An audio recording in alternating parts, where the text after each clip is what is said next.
All right, welcome back to podcast 11 of The Working Man. Today, we're going to be talking about the two ifs easy wealth system, the article that I just dropped. Um, as you'll notice, we've got a special guest in the studio today, Hodgey the Huskey, who's just about here. I don't think I'll be asking for a lot of his opinions because, quite frankly, unless there's a treat involved, he just doesn't seem keen. So we'll just let him be. Yeah, in general, he's a good boy. So, all right, with that, what is the two ifs easy wealth system? Well, if you've been listening to the podcasts, um, I talk about the system that I've used over the years to help build wealth, and it has been easy. Um, Simply put, people think that saving a few dollars here or there isn't going to change their life, and in general, they're right.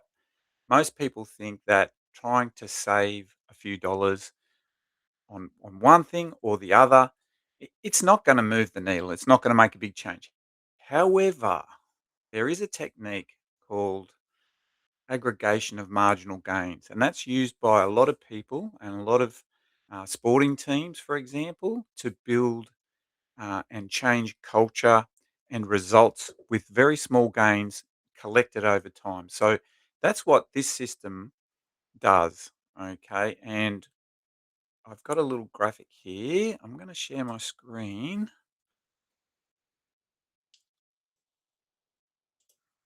Okay, so you're going to see here what it looks like is what we want to do is get all these small wins, these small savings, automate them, and put them into a funnel and compress them where they can aggregate, so join together, add together to be a larger amount. So maybe $3 a week here, $27 a month there, here and there.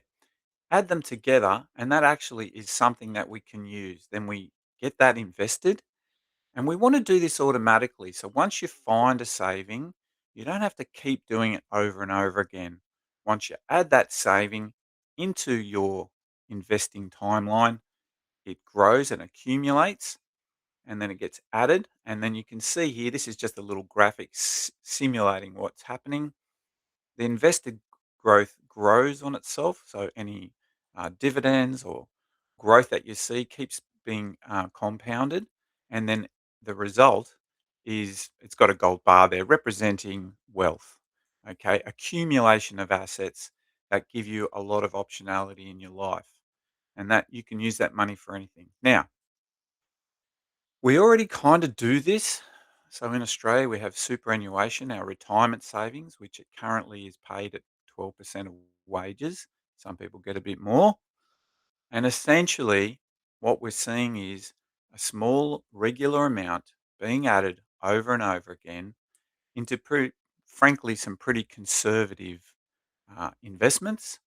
And over a long period of time, that's meant to look after you when you retire at somewhere between 60 and 65, if you can afford that.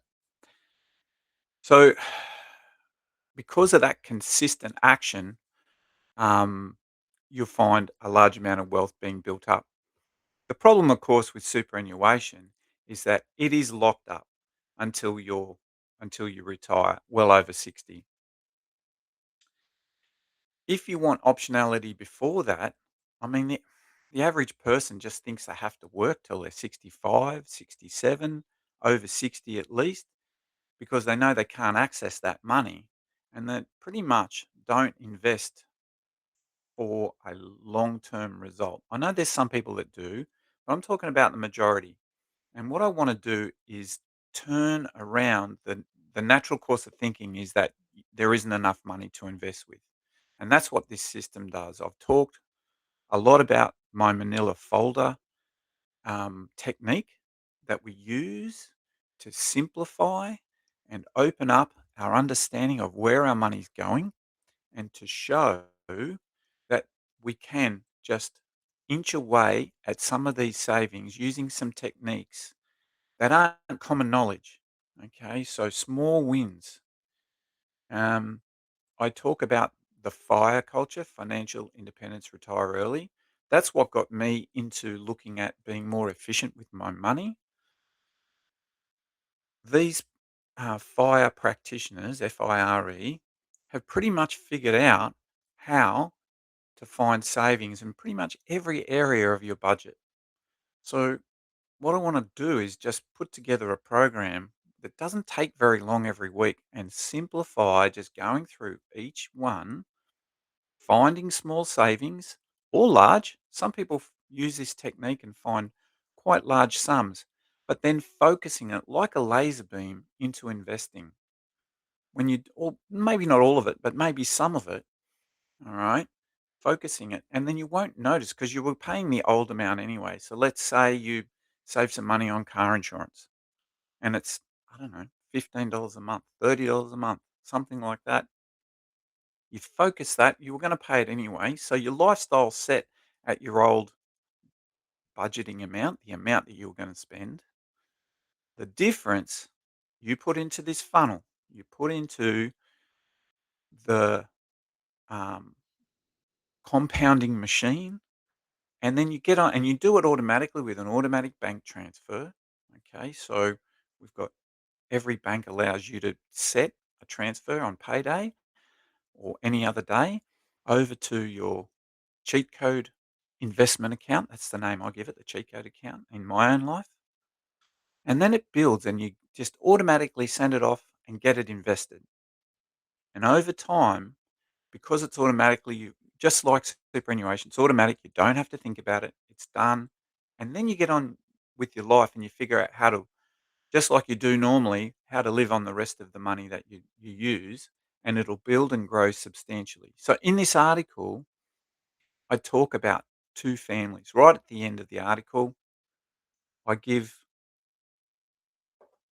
I give some examples of two families. One that starts to save an extra 10% of their income to investments outside of superannuation and retirement savings. And over a 30-year period, you'll find that although their investments in superannuation give you a $1.1 million outcome, saving another 10% in something that is not quite so conservative, just normal shares on the stock market, should give you around about 1.8 million.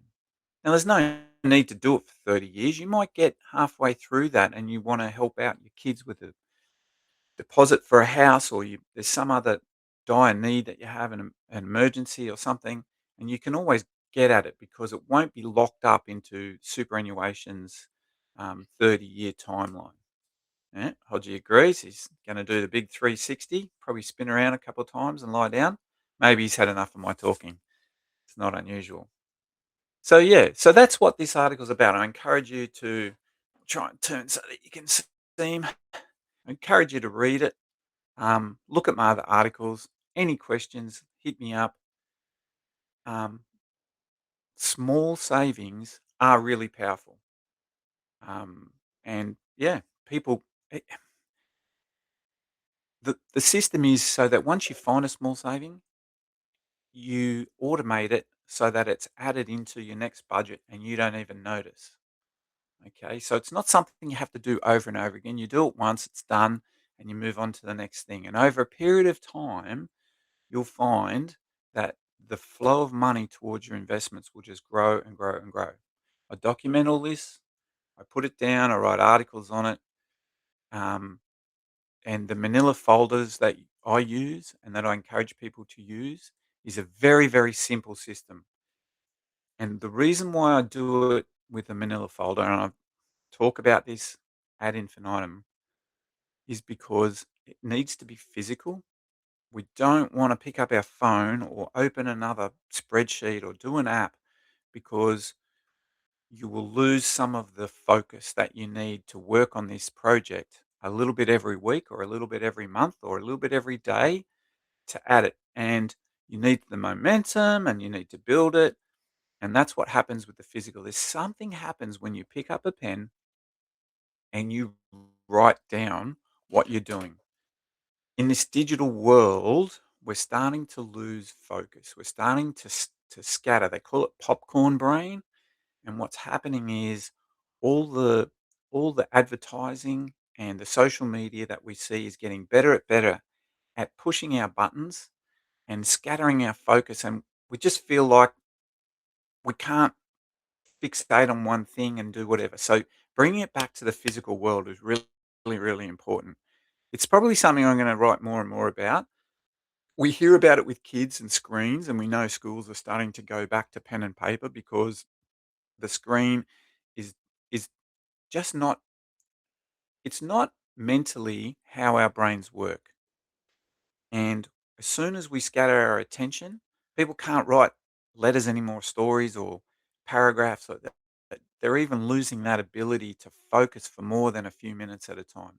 But I'm not talking about that. I'm talking about monetary focus and sitting down, writing out a goal and you know, a list of things to do, and just spending 10 or 15 minutes on each one and building something, building a a flow, a trickle of money. In this case, that's what I'm talking about, money over a period of time that just builds and builds and changes your life. It does. It changes your wealth trajectory. It did me, and that's what I want to share. So yeah, I'm open to suggestions, DMs, questions, whatever. Obviously, I'm on Substack. I'll put this on YouTube. But if you want, if you've got questions, Substack's where you need to go. So it's an app for people, for content creators. I'd encourage you to use it. Um, Maybe I'll move to something else in the future, but at the moment, that's the platform that I'm using, and working on my content. But yeah, send me a DM on Substack or a message. I'll try to answer any questions. Okay, we got this. This is simple. We can do it. It's only a piece of paper and a pen. There's nothing to it. Use my AI. You read the article. It talks about how to do it step by step, but it'll change the way that you see your money. All right. And Hodgie, he's fallen asleep. It's too boring for him. One day I'll get Toshi in here too, my other dog. But for today, Hodgie and I are signing off. Thanks for listening.